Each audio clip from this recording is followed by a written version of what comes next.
Hello, and welcome to Life Diaries, a space where the pages of life open up, one story at a time. These are tales written by experience, spoken from the heart. Take a moment for yourself, and let's begin.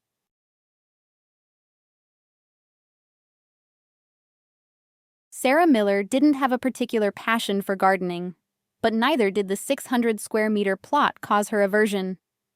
She had an easygoing nature, especially when it came to the interests of her closest relatives. The enthusiasm for the dacha belonged entirely to her mother. But since Sarah dearly loved her parent, she had long acquired the ability to see the charm in trips to this familiar country house. Fortunately, the country plot was very close to their home.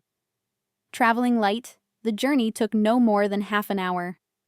On summer weekends, in the cool of the morning, the walk there even became a pleasant exercise. However, exhausting treks weren't necessary. Public transport came to the rescue.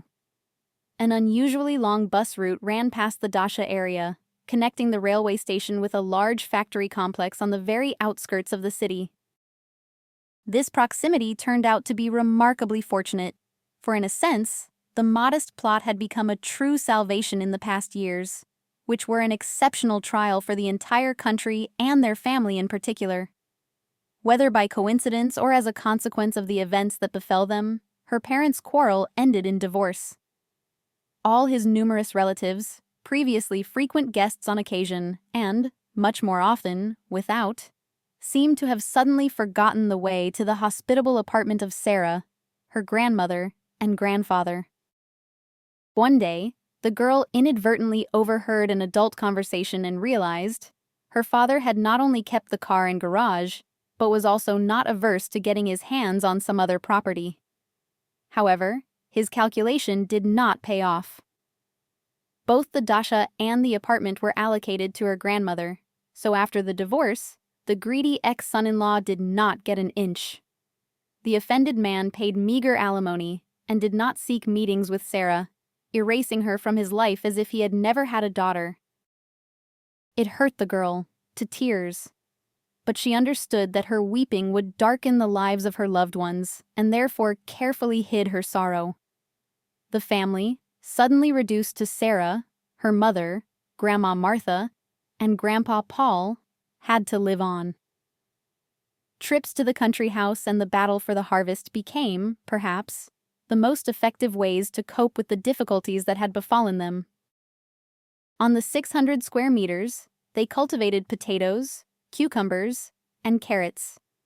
Since they no longer had a car, transporting the harvest home without the bus would have been much more problematic. But this way, they even brought tomatoes, which didn't always manage to turn red in the fleeting summer warmth.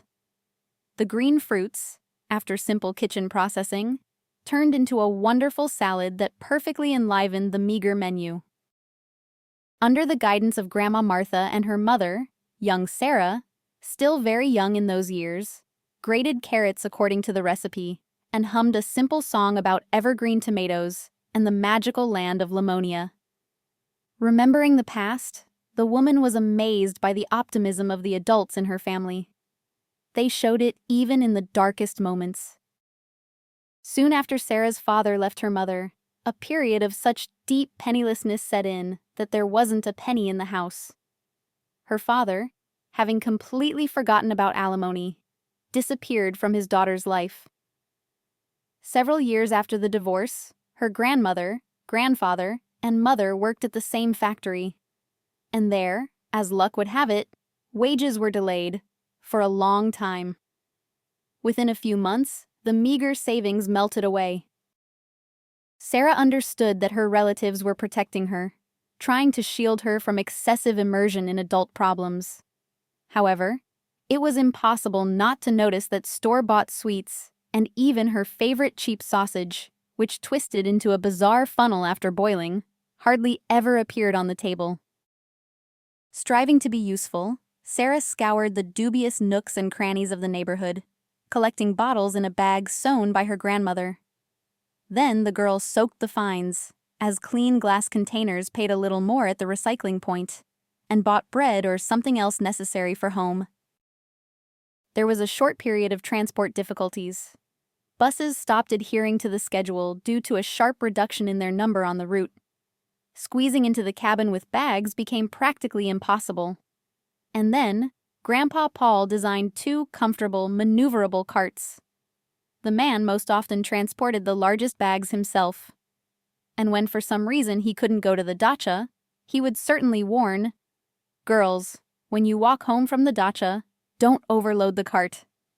Take care of yourselves from bumps." It was very touching and sweet. The smaller cart was usually handled by Sarah's mother, and when the load wasn't too heavy, she entrusted it to her daughter. Thus, together, taking care of each other, they overcame all difficulties. By the time she received her passport, Sarah had managed to harbor a grudge against almost the entire male sex and, taking her mother's maiden name, became Miller, after her grandfather. He alone was a true support in their small family. Inventive, cheerful, and with a sense of humor about the most difficult situations, Grandpa Paul managed to always be on time and get everything done, and never once reproached his daughter Mary for not saving her marriage. Sarah had been thinking a lot lately about how her parents separated when her mother was almost the same age as she was now. In some ways, their fates echoed each other. Sarah's marriage also crumbled like a sandcastle under the onslaught of incoming waves. However, she and her husband, Mark, had no children. At first, by mutual agreement, although Sarah was already 26, they decided to live for themselves. Then Mark somehow abruptly became engrossed in a career race, and it turned out that he, successful and ambitious, was snatched up by a colleague, just as energetic and sharp. 3 years of a calm and outwardly prosperous marriage proved defenseless against a passionate infatuation. However, Sarah did not consider this turn of fate a tragedy. Almost 2 years had passed since the quite civilized divorce, and perhaps not even a hint of regret remained. Sarah's mother had a much harder time. A child, although having entered the difficult age of adolescence, had to be raised, clothed, and fed, and the times were turbulent. Although it was tough back then, Sarah's memories of the first 15 years of her life still mostly had a light shade of sadness. After all, Grandpa Paul and Grandma Martha were alive then. Their family coped with hardships together. Now, financially, it was much easier, and Sarah was incredibly sorry that they didn't see how both their daughter and granddaughter lived quite well, even excellently. However, sometimes it seemed to her, especially at the dacha, that both her grandmother and grandfather were very close. As if, just now, from somewhere beside the little house, she would hear her grandmother's affectionate voice. "Sarah, run here. The raspberries are ripe. Come and have a treat." Or her grandfather would enter the gate, smiling, looking triumphant, showing a string of caught fish and asking his wife, daughter, and granddaughter, "Well, my esteemed ladies, what would you like for dinner today? Shall I whip up some fish soup or try a fry-up?"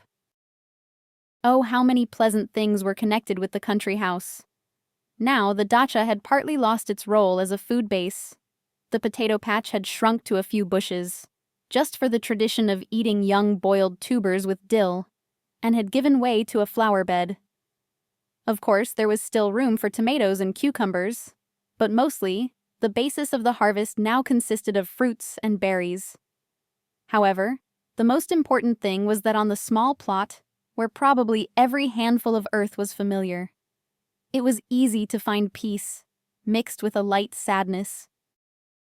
Sarah's mother also enjoyed going to the dacha, but for 2 weeks now, the woman had been resting in a sanatorium at her daughter's insistence. The trials she had faced in her youth had taken their toll. Yesterday, on the phone, her mother asked her to gather berries, water the plants, and deal with the weeds that had surely grown. And Sarah, without objection, set aside the second half of Wednesday to go to the dacha. She left work early, thankfully there was nothing urgent, and set off. Sarah gathered currants, weeded the cultivated plants a little, watered the plantings, and filled the containers. Tired, she had a snack on a roll she had thoughtfully brought and made berry cordial. The best remedy, far better than sweet soft drinks, for combating heat and fatigue. She lay down for a short rest and unexpectedly fell asleep. Sarah's awakening was sudden. The transition from summer twilight to velvety night is, of course, pleasant. But only when there is time to actually enjoy it. Now, this luxury was unavailable to the woman. The clock on her smartphone screen mockingly reminded her she had to hurry, otherwise the last scheduled bus would leave for home without her. In that case, she would either have to take a walk at a time not very suitable for it, or stay overnight at the dacha and rush home on the morning bus, leaving the harvested produce there, and fly to work on the wings of responsibility. Sarah quickly packed the harvested goods into her bag and hurried to the bus stop. The woman was rushing and, seeing a fragile girl sitting on a flower bed made from a huge tire near one of the plots, walked past. Sarah took a few steps, but an unclear premonition prevented her from going further. A child of elementary school age had no place alone on the street at such an hour. Sarah had known the Thompson couple, the owners of this plot, since they purchased it. So she knew for sure. She had never seen this little girl with them. Of course, the girl could have been brought as a guest and simply gone out for a walk. But the dark openings of the Thompsons' house windows eloquently testified. It was empty. Or everyone there was asleep, having forgotten about the little guest who had gone for a walk. The second assumption was clearly delusional. Therefore, she was unlikely to be related to the owners of the plot near which she had settled. Even in the dim light of the street lamps dispelling the darkness of the dacha area, the girl's pathetic appearance indicated that she was in a difficult life situation. Anxiety gripped Sarah. What if this supposedly chance meeting was just part of a cunning scam? She had recently read a story online on her way home from work about a man who, due to his soft-heartedness, had almost gotten into a lot of trouble and had only miraculously escaped a trap set by criminals. No! The woman resolutely dismissed suspicions of the girl's involvement in fraud. Of course, the possibility of a criminal background to her appearance in the dacha area remained, and Sarah's keen intuition literally screamed, this little stranger needed help. Mentally scolding herself for excessive curiosity and interfering in other people's affairs, the woman turned and asked, "Are you waiting for someone or are you lost?" The girl flinched and spoke quickly, disjointedly. "Excuse me, I need help. I got on the bus, there were a lot of people, I wanted to pay for the ride, but I couldn't find my wallet in my bag. My school bus pass and money were in there. Even my phone was taken. It's a simple button phone, but it's still annoying. I tried to explain to the conductor that it was probably stolen. Everything valuable was taken. She got angry and told me to walk. So I'm walking here. I turned into the dachas to wait out the heat. I tried asking for money, but no one gave any." Sarah sat down next to the girl on the tire and clarified, "Where do you need to go?" According to the address she gave, the girl, like Sarah herself, needed to catch a bus going to the city center. The woman didn't hesitate for long and commanded, "Then let's hurry. I'll pay for your fare." The girl was incredibly happy and, taking one of the bags of berries from Sarah to help, talked non-stop on the way to the stop, expressing her gratitude. Soon, the women were sitting in the stuffy bus, and the stranger asked, "Could you please give me your phone number? I'll remember it and return everything to you later." Sarah looked closely at her companion. Her initial assumption that she was about 7 years old was wrong. From her thoughtfulness and the way the girl constructed phrases, she was clearly older. The woman smiled. "Don't worry, I won't go broke from one ticket. By the way, what's your name?" The girl introduced herself. "Olivia. Liv." "Very nice to meet you. I'm Sarah. Well, we've met. Listen, maybe you need to let your family know that you're okay? Are you going home?" Liv grew sad and admitted, Thank you, but I don't remember my mom's number by heart. The woman noticed that her companion, apparently tired from the day's anxieties, was drifting in and out of sleep, and offered her shoulder. Don't be shy. Rest. I'll wake you up before your stop. The girl, desperately suppressing a yawn, asked again, Do you have to go even further? Sarah nodded. She didn't want to make the girl feel awkward by explaining that she had decided to escort her all the way home and hand her over to her relatives. The area Liv was heading to was too questionable, although it was central. Old houses, sunk into the ground, stood next to rising high-rises, and residents, as the media reported, were being rehoused in wonderful areas. City dwellers, of course, understood that the former inhabitants of the center had ended up literally on the outskirts, and the most defiant were being pushed towards unfavorable relocation by supposedly accidental adverse circumstances. Wooden houses regularly burst into flames like matches, clearing the way for developers with minimal costs. Sometimes, driving past, Sarah noticed that many buildings were empty, or, most likely, served as shelters for antisocial elements and hooligans. Of course, the woman was worried, but it was completely unwise for a girl to walk the streets of this neighborhood alone at such a late hour. Liv trustingly leaned against the shoulder of her unexpected patroness. Driving past her own stop, Sarah sighed, understanding that due to her kind impulse, she wouldn't be home anytime soon. And, sending her mother a good-night text message, she thought about everything and nothing. Thoughts of work were replaced by reflections on the need to arrange her personal life, and then shifted to thoughts about how hard the plants at the dacha would have it by Friday, given the established heat. Finally, the bus brought Sarah and Liv to the right stop, and after a short walk down the almost unlit street, the girl stopped at a dilapidated house. The girl didn't even have time to get out her key when the door swung wide open. A woman in a stretched-out tank top and tight cycling shorts emerged onto the threshold and began screaming hysterically. "What are you doing, Olivia? Where's the money your father gave you? I called him and I know you left him, and I already decided that you, having hit the jackpot, ran away. I was thinking of reporting you missing." Behind the screaming woman appeared thin children. A girl about Liv's age, a boy a little younger, and a tiny girl crawling behind. Liv began to tell, disjointedly, about the situation she had gotten into. And Sarah froze, unable to utter a word or move. The stunned woman desperately wanted to turn around and leave. Her legs, as if rooted to the asphalt, wouldn't obey. The woman scolding Olivia was perfectly familiar to Sarah. It was her former best friend, and now, sworn enemy, Elizabeth Harrison.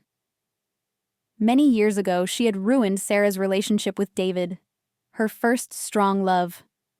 Now, with the wisdom of hindsight, Sarah understood how naive it was to share all her personal secrets with Elizabeth. But back then, not yet 16, she sincerely believed in the inviolability of friendship and was also embarrassed to discuss such delicate topics with her mother and grandmother. Liz learned from Sarah herself that David was insisting on intimacy, arguing that they would definitely get married as soon as his beloved girl turned 18. "So what?" he said. "Did it matter when they became intimate?" Sarah almost agreed. The guy's arguments seemed very convincing, and the girl was ready to forget all the moral principles instilled in her by her older relatives. She constantly, sometimes aloud, sometimes to herself, hummed a naive popular song about a plane in love, because the words of this simple hit so accurately told her story. "I love you, David," Sarah repeated after the vocalist again and again. The girl wanted the guy not to doubt her feelings. The only catch was the desire to make the first time something special, and the girl's too long preparation for such an important moment. But it turned out that while she was doubting and planning, Liz was acting. As a result, David, who came for the date, announced to Sarah, a little embarrassed, that he was breaking up with her. Understand, it's not about you. You're a great person, and you'll easily find your happiness." He said something else along the same lines, but the girl seemed not to hear him, and then she turned around and ran, not noticing the puddles under her feet. Of course, Sarah rushed to Liz with her misfortune, hoping for support and perhaps even advice on how to get the guy back. But instead of words of sympathy, she heard the cruel, merciless truth. "Sarah, David and I are together now. It just happened that I'm expecting his baby. Don't be offended, okay?" After such an announcement, all of Sarah's upbringing seemed to evaporate. She would later hardly be able, even if she wanted to recall a tenth of what she said to her friend, who instantly became an ex-friend. However, simply forgetting the people who had stabbed her in the back, like a terrible nightmare. That was all she dreamed of. Fortunately, David's father was a military man. Thanks to this, the traitors didn't bother Sarah's eyes for long with a clearly visible baby bump on a normally slender figure. Liz left, following the guy who had become her lawful husband. Sarah moved on with her life, trying not to remember the arrogant betrayer and the treacherous friend. For a long time, she didn't let men get close to her. With the fairer sex, other than her mother and grandmother, she communicated exclusively dryly and only on business. Sarah calculated, 15 years had passed since that bitter year of 1997 for her.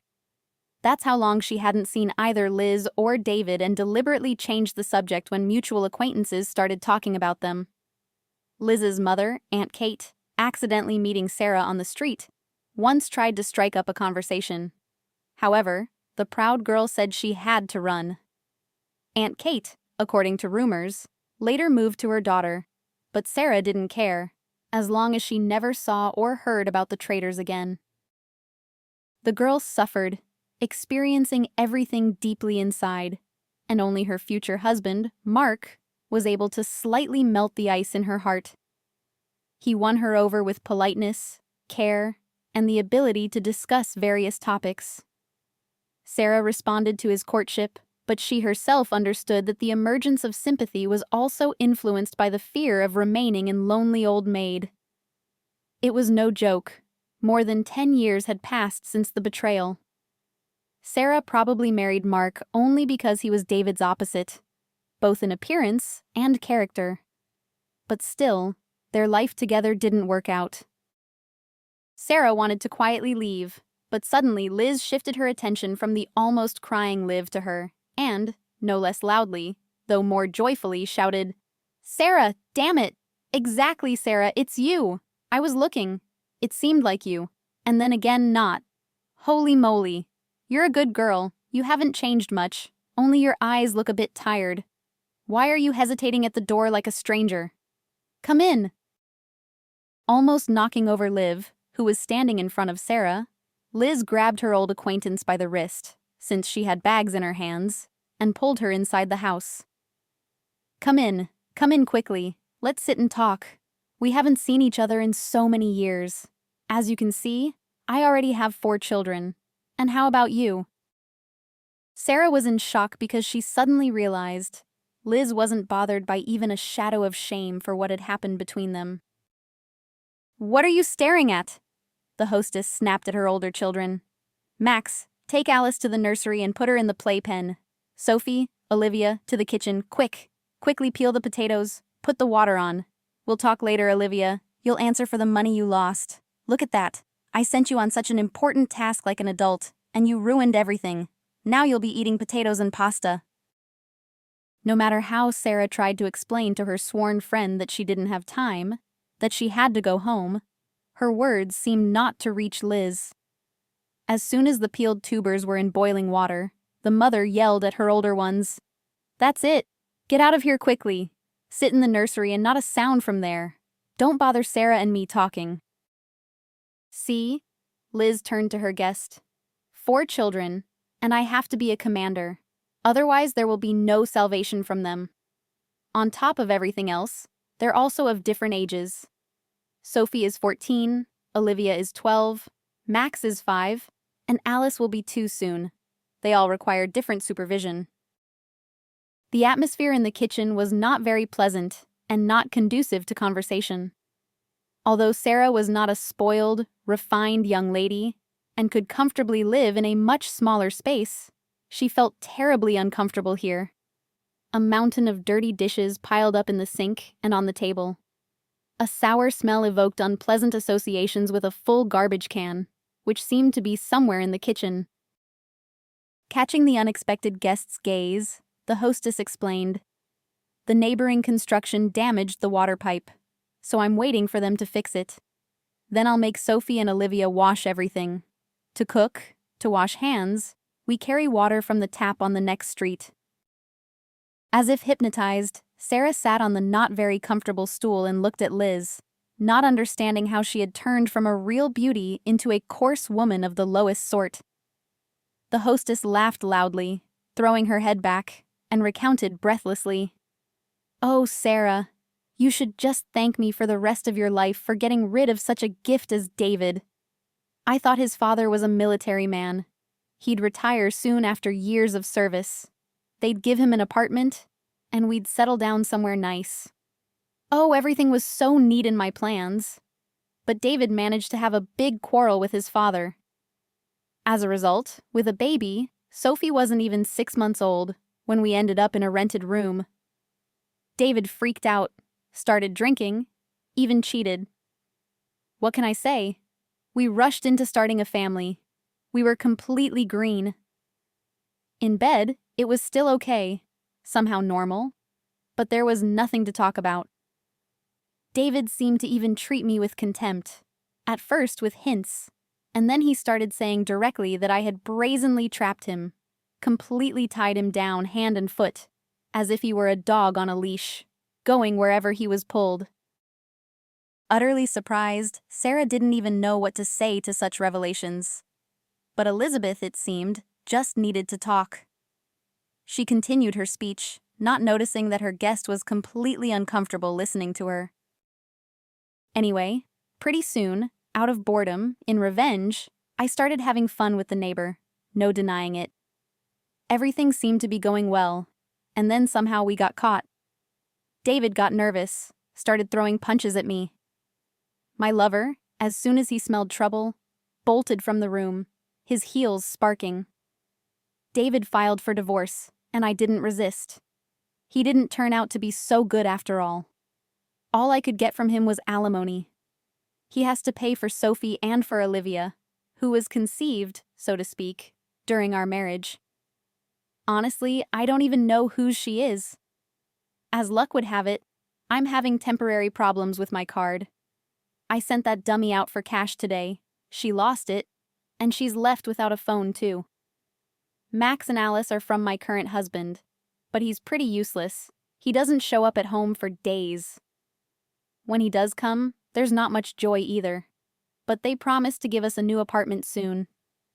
We just moved here recently, kind of followed David to get all sorts of extra bonuses besides alimony. He's doing well, the scoundrel. Found a woman who got him a cushy job. The official salary is peanuts, but he gets a nice sum in cash every month. I know this for sure because an acquaintance works at the same place. Anyway, David is kind of not against helping voluntarily, but he avoids it in every way. So I have to send the girls to him. His brain melts when they start begging him. Of course, I rushed it. I basically gave birth to Sophie and Olivia for free. But with Max, it worked out perfectly, as if they specifically came up with this maternity capital thing for him. It's a shame, of course, that it's not cash in hand, but at least something from a scabby, sheep. At least a lock of wool. Liz, glancing around, didn't notice any other clean dishes besides a tray with a decorative samovar. She quickly moved it directly onto the dirty floor and transferred the cooked potatoes into the makeshift plate. After that, with a practiced movement, she took disposable cups from the cupboard, clearly used many times, and poured a cloudy liquid from a bottle into them. Don't be squeamish, Sarah. This is a drink made by my man. I guarantee the quality. It drinks like water, and your head won't ache in the morning. We'll have a shot now, and you'll tell me how you're living, what you're interested in, where you work. Why am I always talking about myself? Listen, do you have children? By your figure, it looks like you don't. But don't delay, I'm only half a year older than you, and you see what a set I have. Well, aren't I a good girl? Without waiting for her guest's answer, Liz confirmed. Of course I'm a good girl. Don't think I'm boasting. You just have to praise yourself. You must, absolutely must praise yourself. That's it. I was on time. Look, Sophie is almost a bride already, and I'm still quite young. Isn't that cool? And it's time for you, Sarah. It's time to have children. Your biological clock is ticking. And before you know it, old age will appear on the doorstep. And you're all alone. So run and find a man and give birth. Want me to call David right now and tell him you need help with such a delicate matter? I think he won't refuse. He'll help. And then he won't interfere. The baby will be yours alone, with no claims from him. Otherwise, his harpy wife will quickly deal with him. And David isn't stupid enough to ruin a profitable marriage. Well, shall I call? Sarah felt awful. From the unsolicited advice, from the dubious offer, and simply from the unwelcome meeting with the brazen, unprincipled Liz. How dare she even give advice, living almost like a good-for-nothing woman in a complete pigsty. She physically felt suffocating in this atmosphere, and, as if waking from a daze, wanted to tell her former friend everything she thought. However, she was interrupted by Olivia's timid voice from behind her. Mom, can I set aside some potatoes for us? Max is asking for food, and I haven't eaten anything substantial since morning. Sarah got up from the stool, freeing up the space. Thank you for the offer, Liz, but I really have to go. Besides, your children probably need to go to bed. Liz was clearly unhappy that her second daughter had interrupted their chat. Sarah noticed that her former friend was barely restraining herself from swearing. Near the threshold stood the bags with the harvest gathered at the dacha. Feeling a strange sense of pity, Sarah took out the small bag with keys and wallet that was lying on the side and said, These, Liz, are vitamins for your children. Goodbye. The woman left her former friend's house and, reaching the next one, leaned against a tree growing on the sidewalk. Memories surged in dirty waves, filling her thoughts. How she had hated Elizabeth and David then, wishing them all the worst.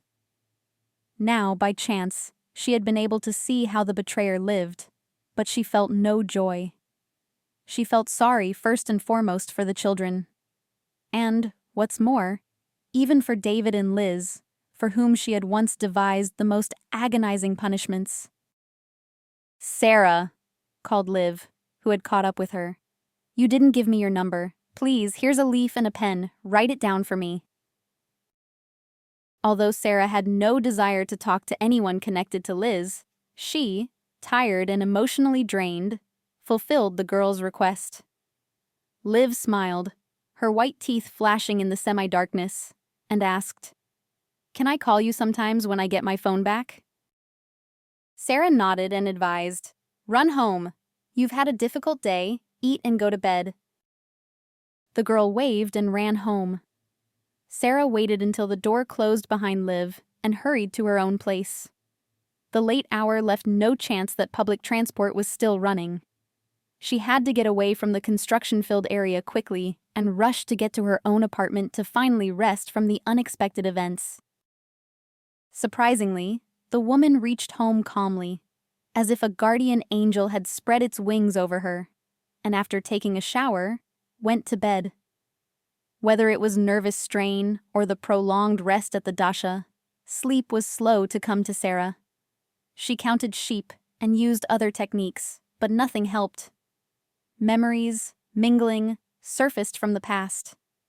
The woman couldn't understand if Liz was completely untroubled by her conscience for having crossed the line of decency all those years ago. Of course, it was impossible to say how her relationship with David would have turned out, but there was still a chance that it would have been quite happy. Maybe they would have had children? A separate cause for concern was the fact that the traders now lived in the same city as her. Although it was large, the probability of a chance meeting increased. What possessed me to stay late at the dasha, and then notice the sad girl and help her? If I had known in advance whose daughter Olivia was, I would have walked past or just given her money for a ticket. It's true, no good deed goes unpunished. Accompanied by such thoughts, stinging, uncomfortable, provocative, Sarah finally sank into a restless sleep. The early summer morning still offered coolness, but by all accounts, the day was going to be hot again. Thanks to the sudden work troubles, Sarah didn't even remember the meeting the day before. But in the evening, during her traditional phone call with her mother, sadness washed over the woman again. Not immediately, and slightly softening the impression of the meeting with her former friend, she told her everything. Mary was categorical. "Daughter, you've grown into a wonderful, merciful person. But remember that when you extend a helping hand, it's important to dodge the kick of gratitude in time. Sarah, I beg you, don't feel sorry for Liz. She chose her own fate. It's not your fault that she has 4 children now. You left them berries, and that's enough acts of support from you. You shouldn't feel sorry for Liz, not even for the sake of the children. They, of course, are not to blame for anything, but for your own happiness, you should stay away from such sworn friends. If I understand anything in life, it's unlikely she could have changed for the better. Forget about her and don't remember her. And if she shows up, chase her away with a broom. It's a shame, of course, that you gave her daughter your phone number, but I understand you. You were tired. You were flustered. However, it's nothing. If Liz has the nerve to call, you'll block her number, and that's all there is to it. The less you interact with such people, the better. You can't expect anything good from treacherous betrayers." Sarah promised her mother that she would under no circumstances respond favorably to Liz's attempts to get close again, and she calmed down a little. In fact, her own conscience, Sarah's, was clear. She had helped the girl selflessly, wholeheartedly, and that was that. Perhaps, if she had known that by escorting her home she would run into her former friend, she would have parted with the girl, by the way, at the corner of the street, and just watched her go into the door. However, everything happened as it happened. And that means there is no need to speculate about how it would have been if this or that had happened. Moreover, this act does not impose any responsibility for Liz's children on her. She, Sarah, is not an angel, not a saint, and not a blessed one. She absolutely would not be able to graciously forgive a betrayal, even one that happened 15 years ago. She wasn't going to seek revenge either, of course. No need to dirty her hands or conscience. And honestly, it had healed. At first, the pain was so bad she could barely breathe, but she had endured, survived, rebuilt herself, figuratively pulling herself out from under the rubble of a great and bright love on her part. Now, she had no desire to interact with dishonest people who had unexpectedly surfaced from the past.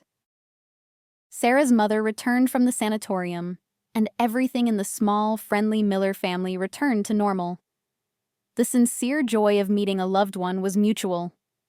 Together, the women celebrated this not very large but important event at their beloved dacha, and life continued according to the long-established routine.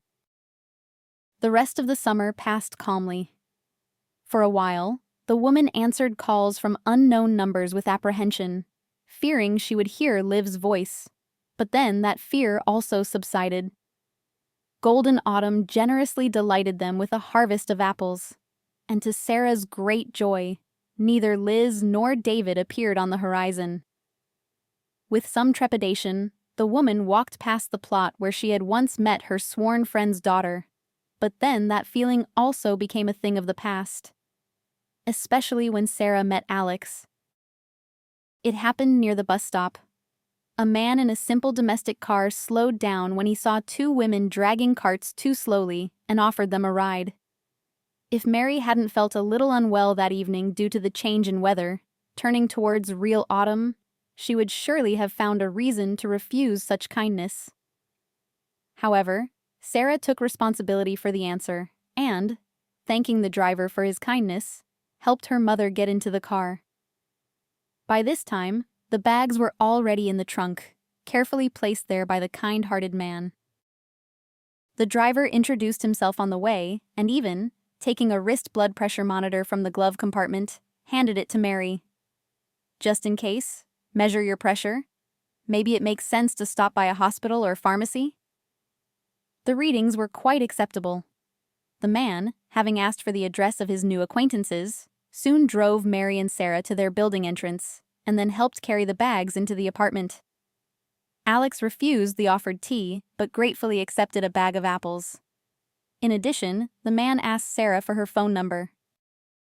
They started dating, and Alex gradually became one of the family in the small female kingdom. He helped as much as he could both at the dacha and in the apartment, although both Mary and Sarah tried not to burden him with problems. However, he categorically rejected their attempts to thank him with money. Mary was only wary of how sparingly the man spoke about himself. Alex described his fate with dotted lines, schematically and without details. Born in one of the Soviet republics, and then forced to leave with his family, trained as a car mechanic, got a job, then was drafted for compulsory service, served in a hotspot, returned, married, divorced, no children, works, lives in a rented apartment, but is already looking for an apartment for a mortgage. As soon as Alex was asked about his relatives, he would withdraw and ask, when I'm ready, I'll tell you everything myself. Thus, Sarah, unrestrained in her fantasies, decided that some terrible tragedy had happened in Alex's past, which was still painful and difficult for him to remember. Mary felt a slight distrust towards the new acquaintance. He found a common language with her daughter too easily. Alex liked the same music and films as Sarah. He could easily finish a sentence she started and often completely agreed with any opinion she expressed.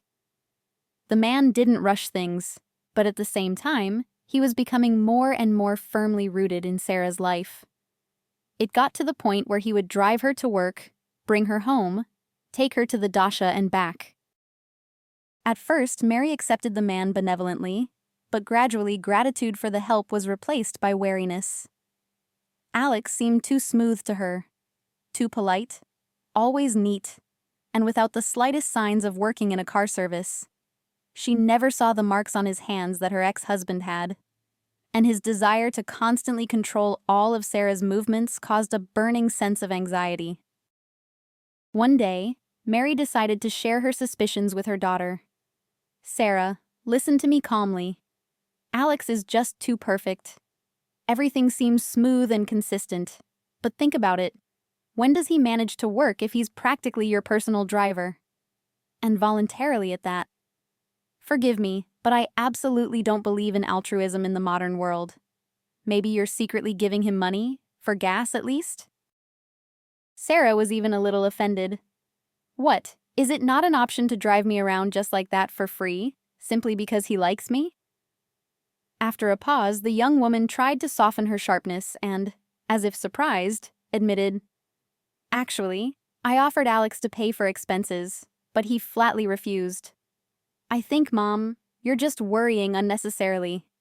Haven't we deserved to meet a good, selfless person?"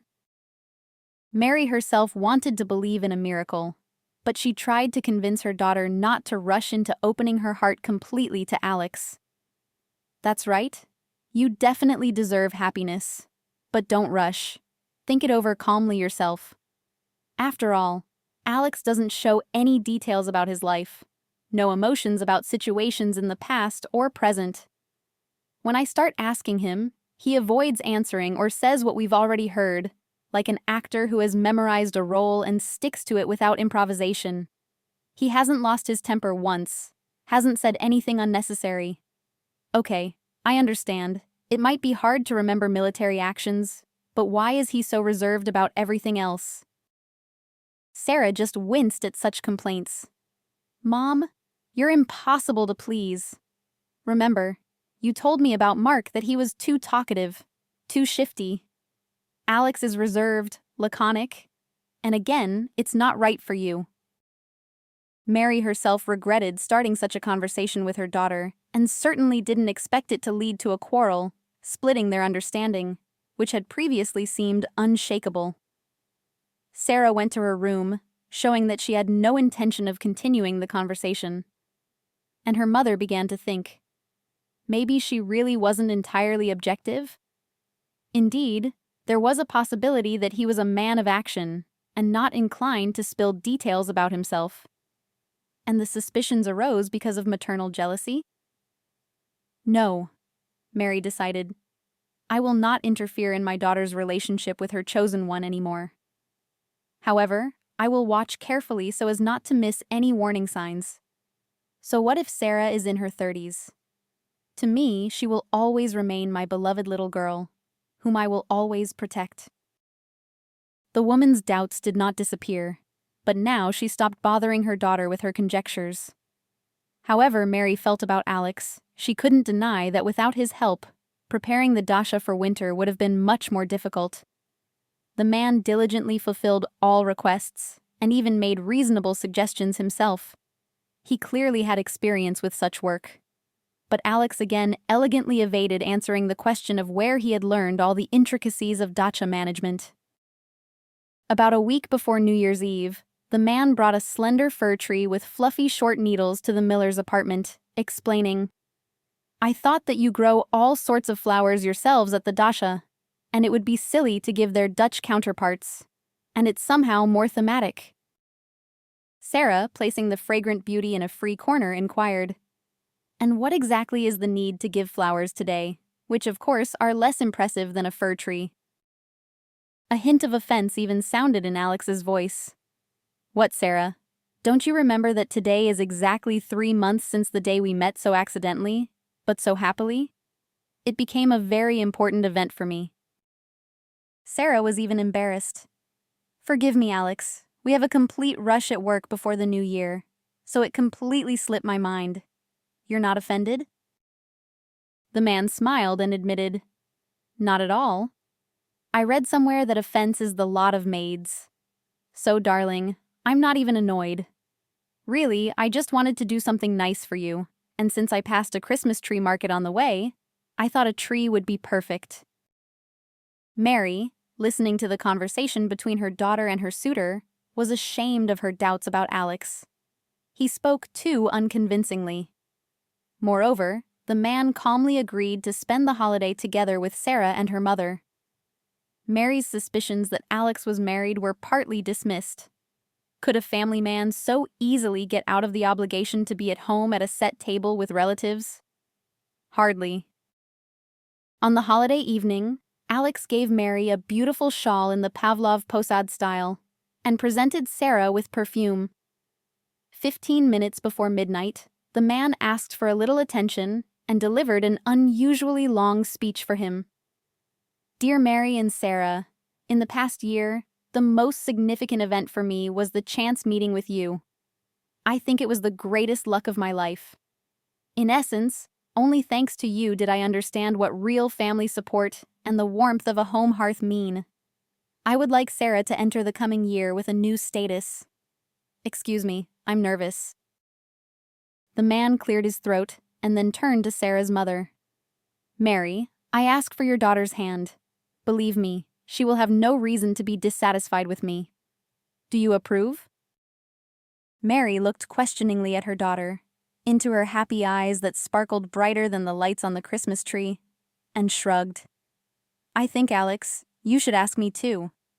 "No, however she decides, that's how it will be." Alex nodded in agreement, took a small box from his pocket, opened it, and showed it to Sarah. "Allow me to put it on you as a sign of our engagement." Sarah smiled shyly, extending her hand to the man, and the touched Mary wiped the corners of her eyes, trying not to smudge her mascara. At the holiday table, Alex began to suggest options for holding the celebration.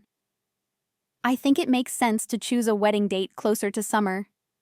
Sit in a cafe, and then go to your wonderful dasha, Mary, partly thanks to which our acquaintance took place. After that, honestly, I would go somewhere by the sea for a week or two." What do you think about that, Sarah? Can you take time off in the summer? Sarah beamed and was already mentally calculating what period to ask her bosses for. And then she suddenly caught herself. Mom, how will you manage the dacha in my absence?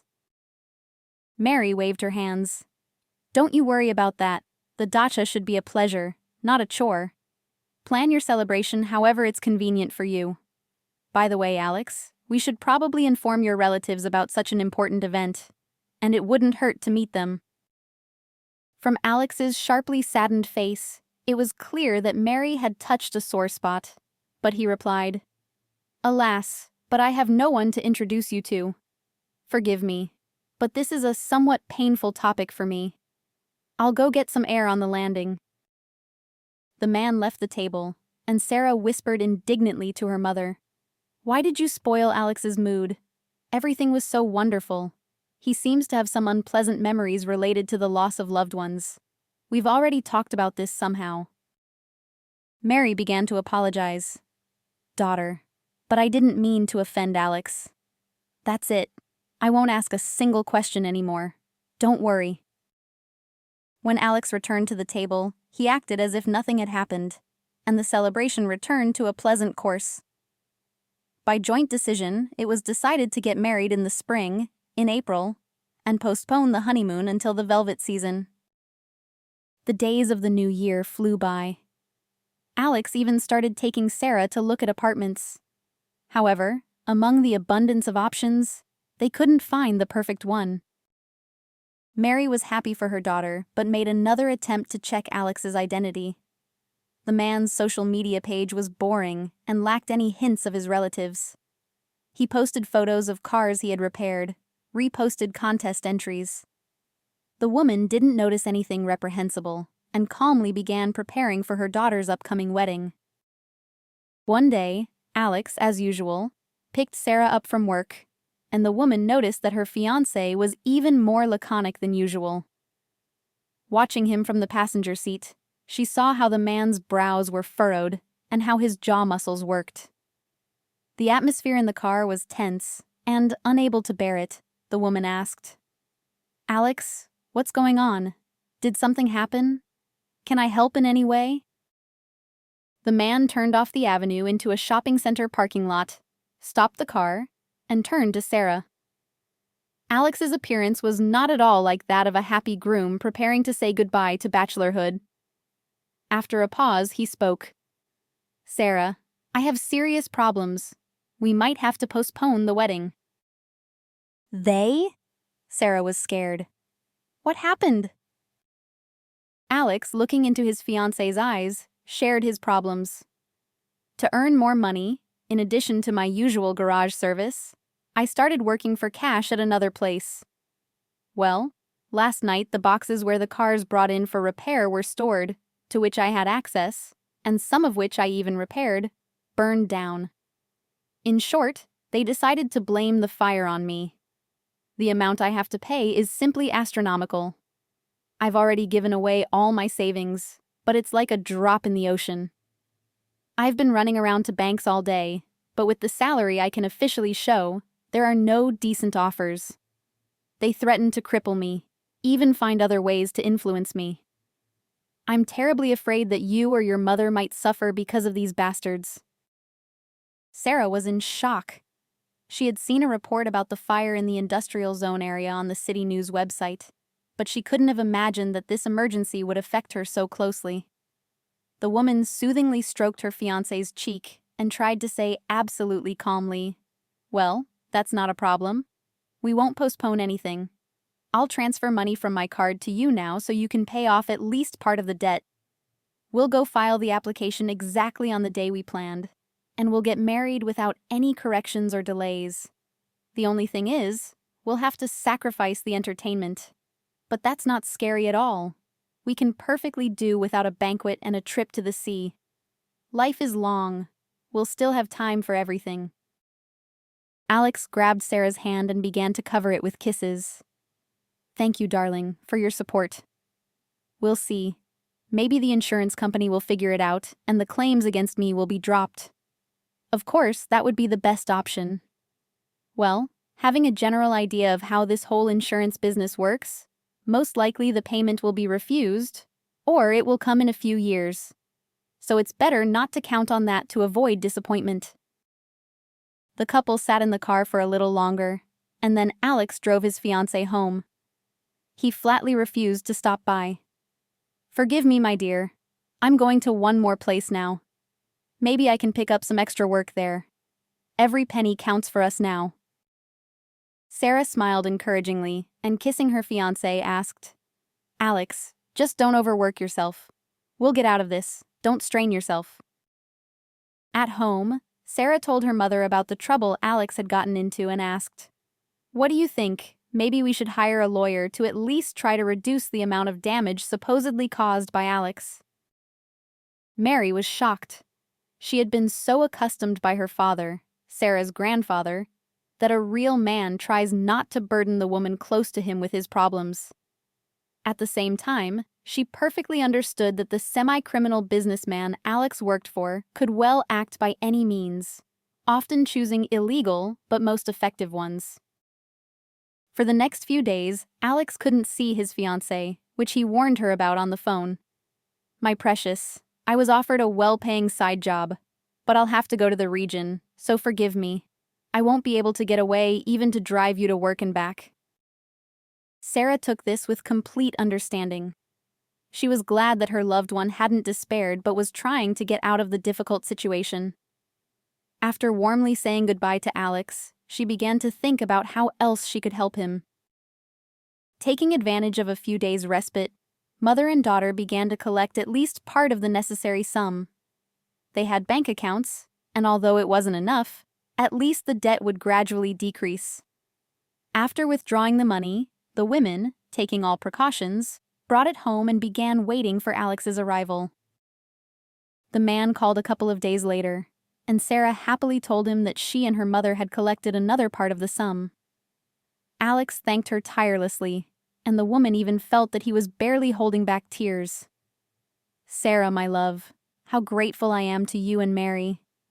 Most likely, I'll be back in the city the day after tomorrow, and will finally be able to hug you. There's also an option popping up with selling my car, and if everything goes well, we'll have a little money left for the festive table. It won't be as luxurious a banquet as I dreamed of arranging for you, but still." Only after the call ended did Sarah realize how much she missed her loved one. He had become essential to her, like air. Although, it seemed, not much time had passed since they met. Seeing that her daughter was still anxious, Mary tried to shift her thoughts to something pleasant. "Listen, I have a wonderful piece of fabric stored away. Grandma Martha got it on occasion. Let's take a look at it and think about the style of your wedding dress." Sarah chuckled. "Mom, it's not like I'm getting married for the first time. I don't necessarily need a white dress." Mary countered, "Well, did I say the fabric is white? It's a simply wonderful turquoise shade, which, I think..." Amidst the worries and gentle arguments about the style, the women were somewhat distracted from unpleasant experiences. After all, when your hands and mind are busy with a creative process, everything else seems to diminish in significance. Mary had gone to the store when Sarah's phone unexpectedly received an incoming call from an unknown number. The woman usually declined such calls and did so this time. However, the unknown person or persons persisted.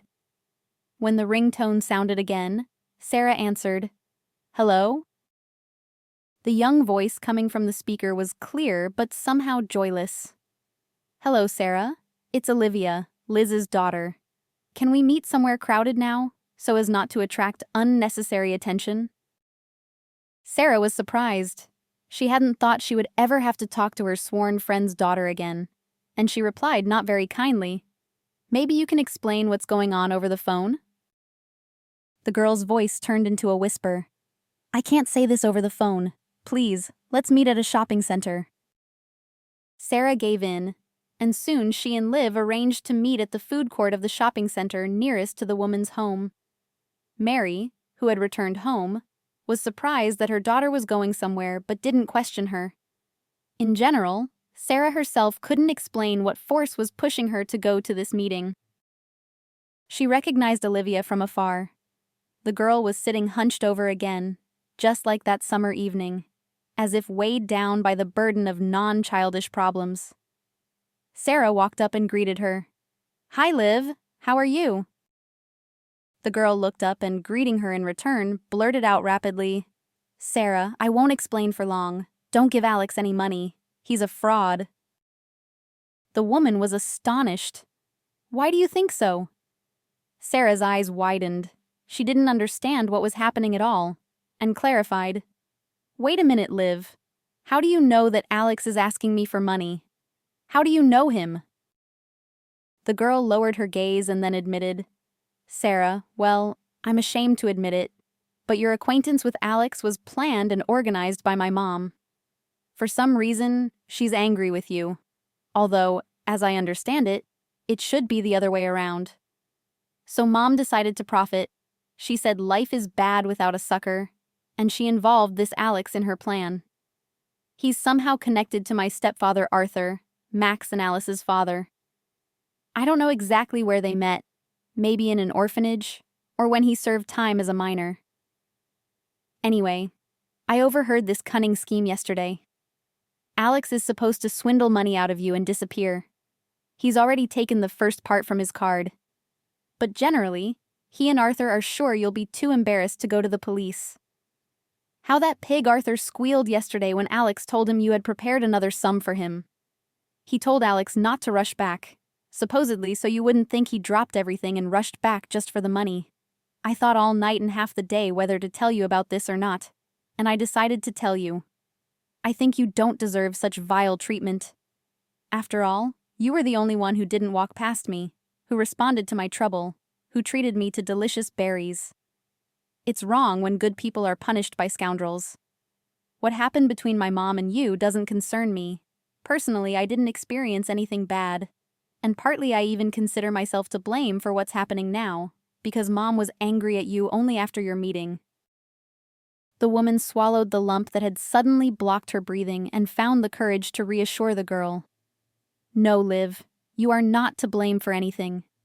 For some reason, your mother decided to make me her main enemy, and you are completely uninvolved in this action of hers.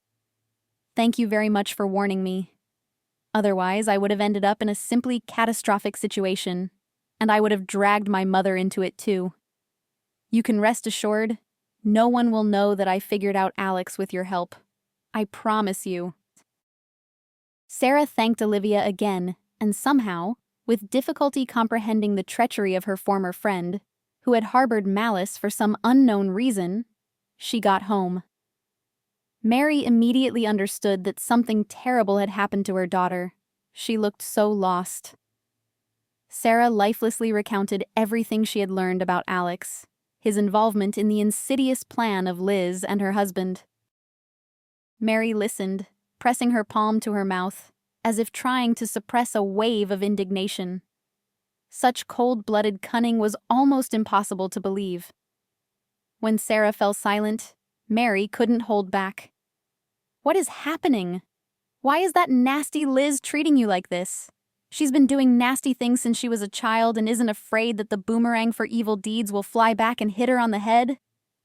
My God, how good it is that Olivia crossed your path. Otherwise, if you had accidentally run into Liz in the city, who would have helped prevent her villainous plan?" Finally crying, Sarah clung to her mother and whispered hotly, "You were right in your suspicions, and I was blinded by Alex's care and hoped that here he was, a real, reliable man with whom I could relax, remember my fragility. Even when Mark told me he was leaving me, it didn't hurt this much. At least he honestly admitted that he loved someone else and couldn't live with me. And this swindler wormed his way into our trust for so many months, lulled our vigilance, deceived us. How can I trust people now? Oh, Mom, I don't even feel sorry for the money I immediately transferred to him when I found out about his supposed problems. I'm terribly hurt that I was so easily fooled. Why am I such a gullible idiot?" Mary, holding her daughter tightly, as in childhood, tried to speak convincingly and calmly. People with pure souls find it hard to believe that they are surrounded by scoundrels. You are wrong to blame yourself. This Alex was very convincing. Even I fell for his charm. A talent, albeit with a minus sign. You know, let's think that the money you transferred to him is not his illegal gain, but a completely fair payment for services for repairing our dacha, our apartment. If we look at it from this point of view, we are quite even. So we can say we got off cheaply. We got another lesson. We must trust our intuition. If there is the slightest suspicion, we must check all the data more carefully. There were obvious oddities in Alex's behavior, but we preferred to ignore them. We should have insisted that he introduce you to at least some of his relatives, friends. We could have gone to his work, visited the hostel where he lives, talked to the neighbors. Mary's reflections were interrupted by a call. It was Alex, according to their established tradition, calling Sarah to wish her good night, say the usual compliments, and confess his love. Only now did the woman understand the true price of these words. All lies. Contrary to habit, she didn't rush to answer the man. She simply didn't know how to live on at all, and what exactly to say to the person who had taken advantage of her trust and intended to fleece her completely. Sarah was afraid that Alex would understand from her voice that he had been exposed.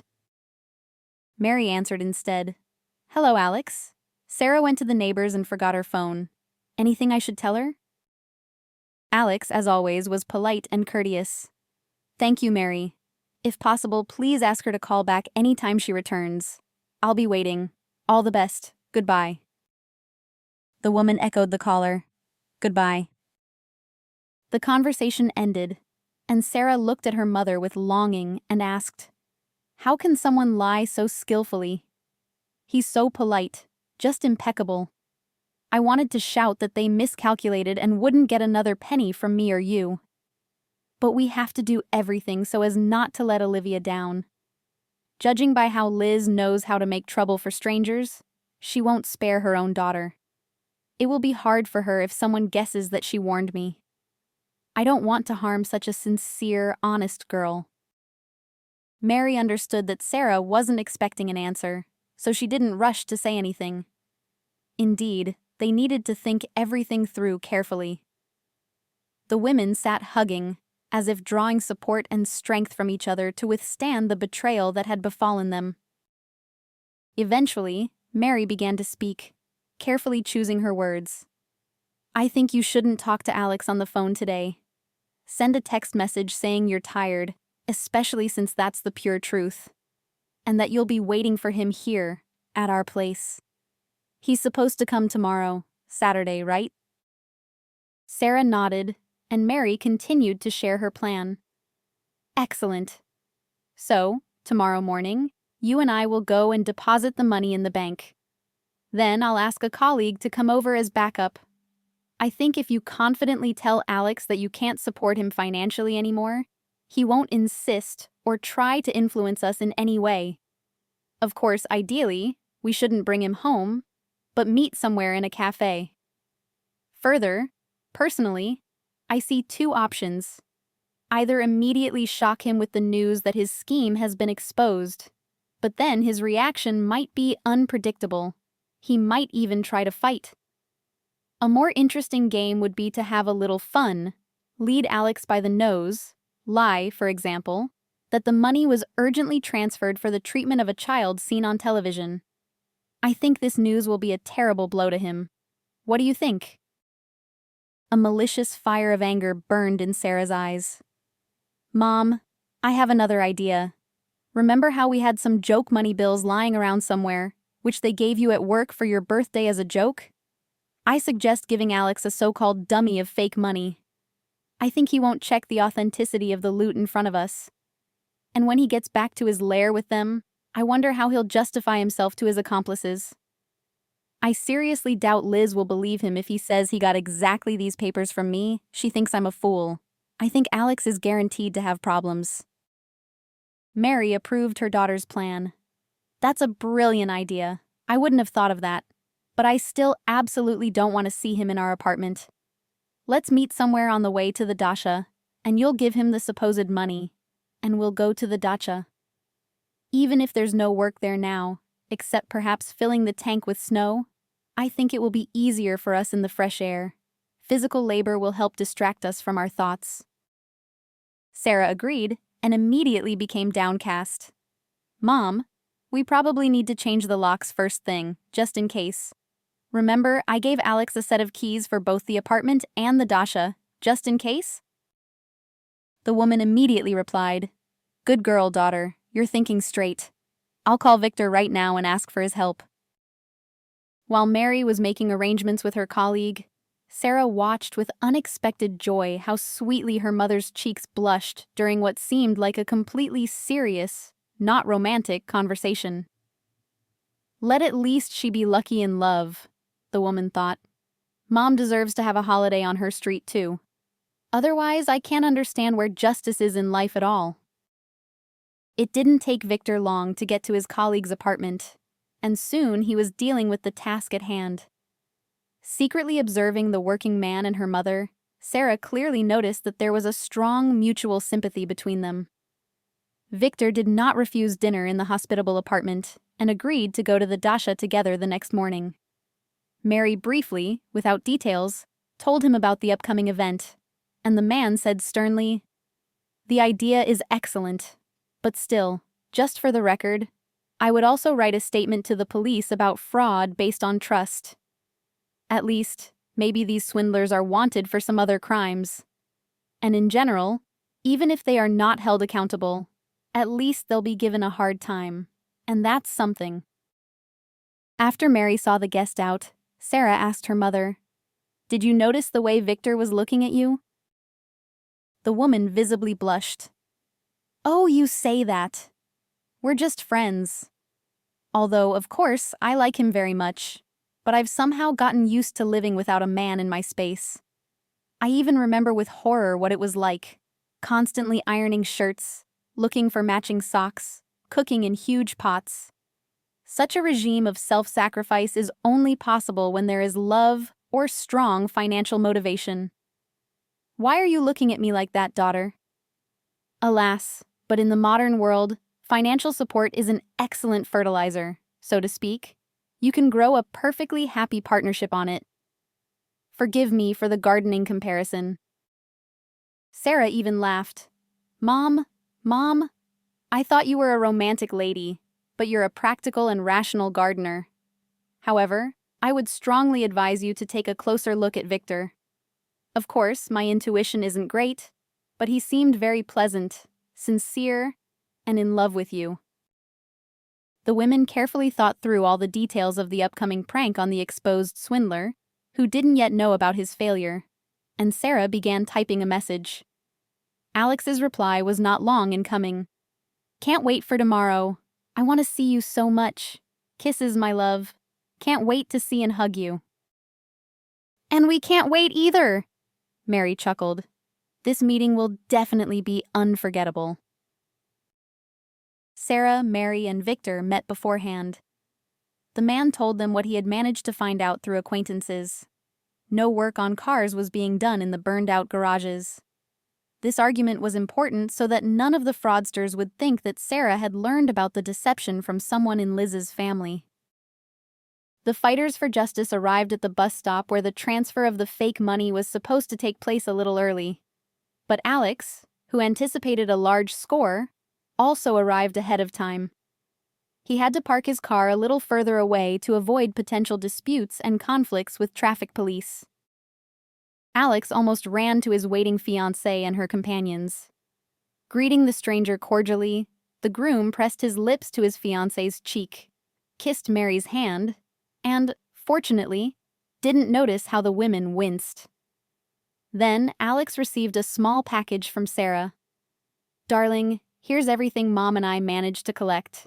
We simply have nowhere else to get more, unless we put the apartment or the dacha up for sale." Alex again rushed to kiss Mary's hand. "Mary, I appreciate your kindness, but you don't need to make such sacrifices for me. Especially since with this amount, I can satisfy the main part of the claim. Listen, maybe I should write you a receipt. Summoning all her self-control, the woman replied, "What are you saying, Alex? What kind of receipts can there be between close people? You're going to become part of our family. I intend to entrust you with my most precious possession, my only daughter. What are some money compared to her? Consider this our common family budget, and for the sake of getting you out of trouble, we are ready to give everything we have. Money is just paper compared to your health. And, by the way, ours too. In the notorious 90s, you could even lose your life for smaller debts. We are absolutely not willing to agree to that. So go, settle accounts with those bastards, and come to the dacha. We'll light a fire, boil tea in the pot, and relax after all these worries." Alex hugged his fiancé, shook Victor's hand, and hurried to his car. Sarah and Mary, without saying a word, sighed in unison. They had played out the invented scene of revenge with such precision, as if they had held numerous rehearsals. Mary giggled. "I can imagine the cursing that will start when those who decided to fool us find a dummy instead of real money." Sarah supported her mother. "Exactly. It's a shame we won't be able to see their faces." Victor, observing his cheerful companions, advised, "Well, to the dacha or to the police station to file a report on this gang." Mary, exchanging glances with her daughter, voiced their joint decision. "To the dacha, of course. We discussed this situation all night, looked for similar cases online to understand the prospects for punishing these fraudsters. The results weren't very encouraging. Sarah voluntarily transferred the money to a private person, without coercion. Proving that this Alex deceived my daughter about his difficult situation will be almost impossible. So we'll just watch and see what this Alex says when it turns out the bills are fake." The call from Alex came almost immediately after the trio of inventive Avengers reached the dacha plot. Sarah answered the call, putting it on speakerphone. Everyone prepared to listen to the speech of the hapless swindler.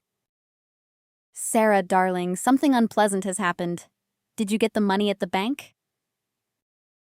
Sarah tried to put a note of anxiety in her voice and asked, "Yes, I got the money at the bank branch, the one in the next building on the first floor. What happened?" Alex continued to clarify. "Sarah, didn't you and your mother count the money?" The woman was indignant. "Of course! What if there was some technical error, a malfunction of that counting machine? We counted everything thoroughly. Then, as I told you, I put all the bundles in the package that I gave you today. Oh, of course we counted it. First, we asked them to seal it with paper. They refused, but they gave us bank rubber bands. Then Mom went to work. She found a side job to still give us a wedding gift. Oh, I just remembered, I did go into a store." A note of hysteria sounded in Alex's voice. "Sarah, did you leave the package in a locker?" The woman's indignation was almost genuine.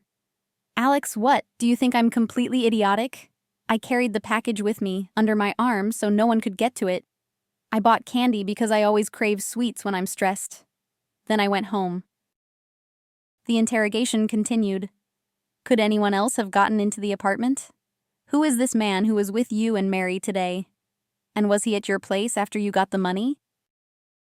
It was becoming harder for Sarah to remain calm, but she kept up the act, proving that she hadn't attended the school drama club for nothing and had even received several honorary certificates.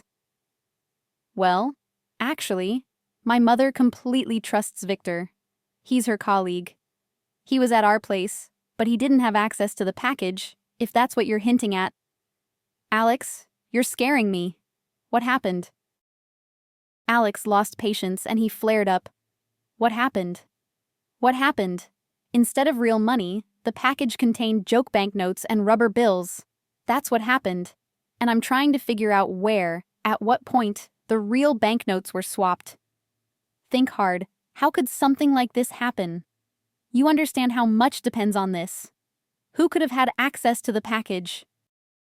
Sarah was already crying with laughter, but she continued to play along with the arrogant swindler who had fallen into a trap. "Oh, what a nightmare! How could this happen, darling? Listen, maybe you can bring me this package now, and I'll take it to the police. Let them, what do you call it, take fingerprints? Like they'll find sweat and grease marks, like in a TV show, and determine who else touched the package besides me. No sound came from the speaker. It seemed Alex was conferring with Liz and Arthur through gestures. And after a few seconds, he said, "Listen, I was so angry and flustered, I ripped the package to shreds. Now, probably, there will be no traces there except mine. It's unlikely the police will be able to help, even if they do. It will take them ages to investigate this case. I have to pay off the debt. I promised to settle as much as possible today. My God, what should I do now?" Sarah, wiping away her tears, replied coldly, "I'll tell you what to do, Alex. Forget about me forever, and don't even think about vengefully doing anything nasty, keeping in mind that I will go to the police after all and write about the attempted fraud. Do you think it was so hard to check if you worked in the burned-out garage? You didn't even show up there once. So goodbye, Alex. Thank you for the lesson. Keep the money I transferred to you for your efforts. You courted me for a long time inventively. You earned it, in a way." At the end of her speech, Sarah's nerves began to give way, and she quickly hung up, not listening to any of Alex's justifications, who began shouting that she had simply misunderstood him. With a light heart, the woman blocked the number of her now definitely ex-fiancé and suggested to her mother and Victor, "I think we did brilliantly. There's a reason to celebrate the victory of justice and my liberation." Mary modestly added, "Daughter, there's another reason. Victor and I have decided to get married." At her mother's wedding, Sarah met Owen, the elegant groom's nephew. Their relationship developed with Mary's full approval. Sarah, who now unconditionally relied on her mother's opinion, allowed herself to trust a man again. It wasn't very easy, but life went on, and there was no reason to isolate herself because of the scoundrels she had encountered. 6 months later, Owen proposed to Sarah, and she accepted. The story with the treacherous Liz and the swindler Alex remained in the past. The only person the woman would like to see happy again was Olivia, who had helped her get out of a nearly hopeless situation.